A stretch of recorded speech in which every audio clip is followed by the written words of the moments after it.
need to be very purposeful in everything you're doing with the end in sight. Start out early, you're gonna retire early.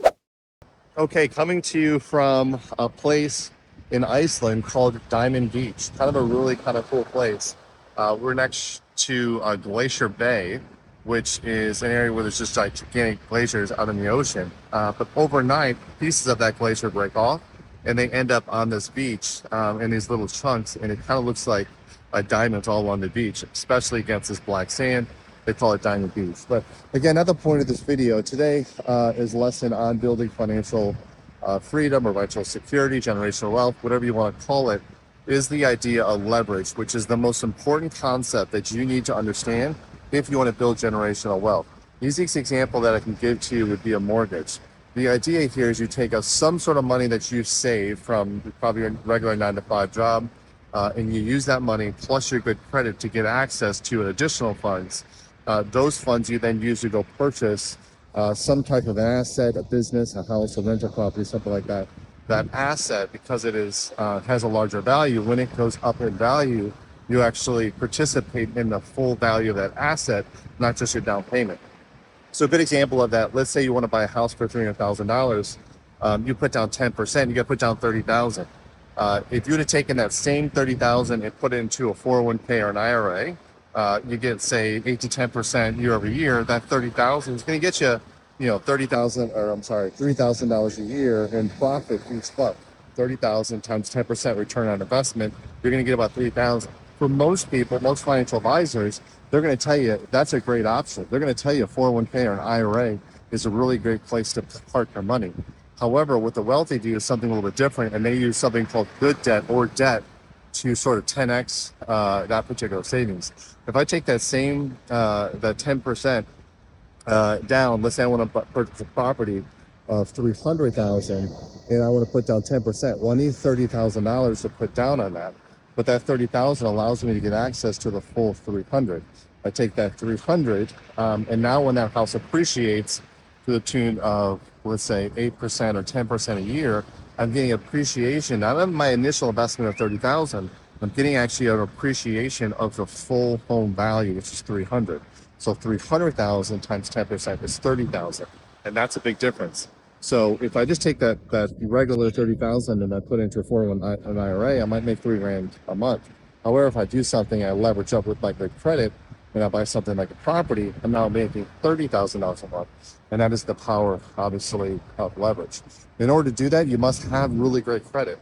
And if you want to reach financial freedom at a good age of, let's say, 30s or 40s, that means you need to start building that credit early on, right at 18.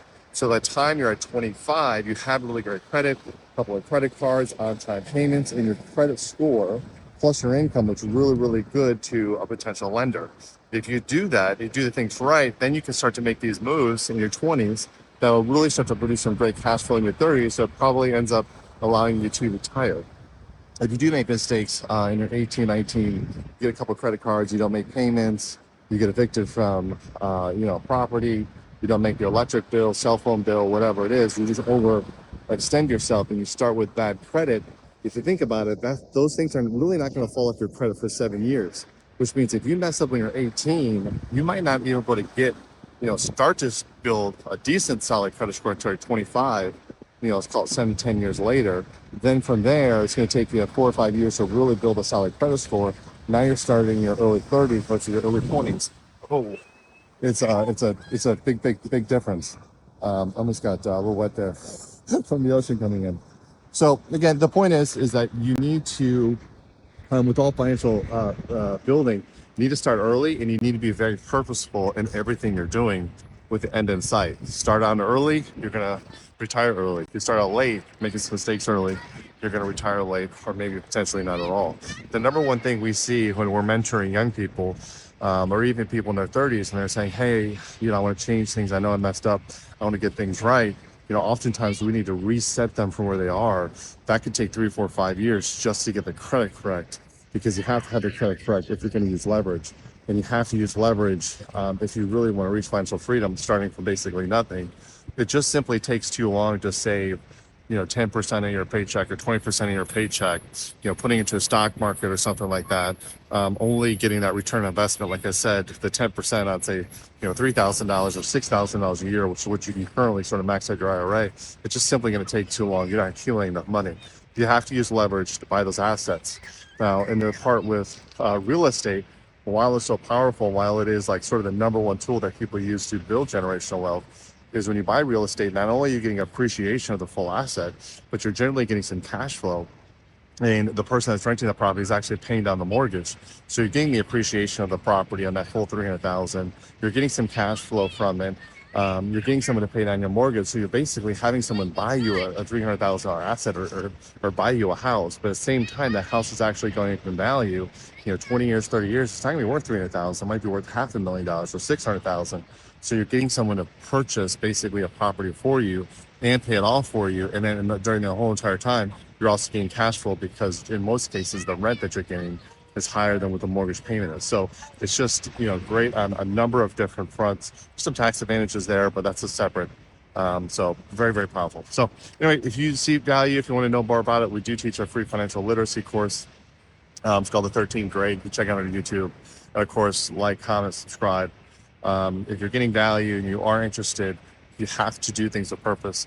There is a recipe. It's the same recipe that everyone has been following literally since the Rockefellers for generations. It hasn't changed. The secret to become financial free is not, it's not a secret. It's well known. It's just simply not taught in our schools. So it's what we'd like to cover here. If you got value, again, like and subscribe. We post every single day. And of course, we have a full in-depth course. It takes you probably about 6 months to get through it, but it'll teach you everything you need to know, what you should have learned in school.